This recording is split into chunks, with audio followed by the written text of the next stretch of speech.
ganyang pananalita? Ano naman ang tawag sa isang nilalang na masama ang ugali? Panay kamalian ang nakikita sa kapwa.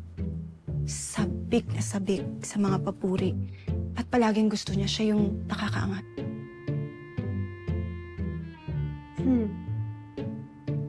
Epal. Epal.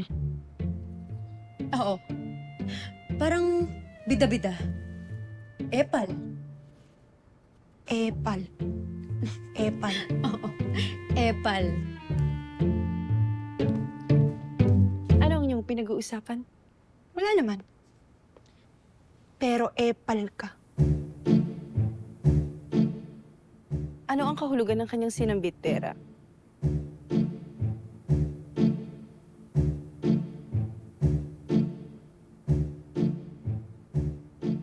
Maganda ka. Yun ang ibig sabihin ni Dea. Diba? Napakaganda mo, Flamara.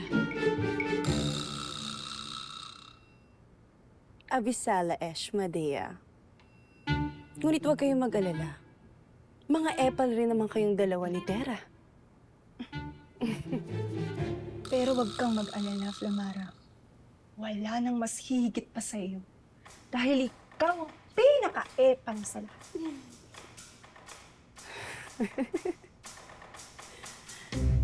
Epal ako.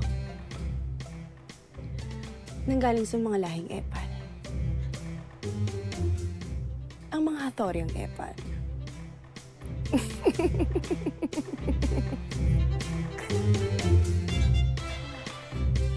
Pinasaya niyo ang araw.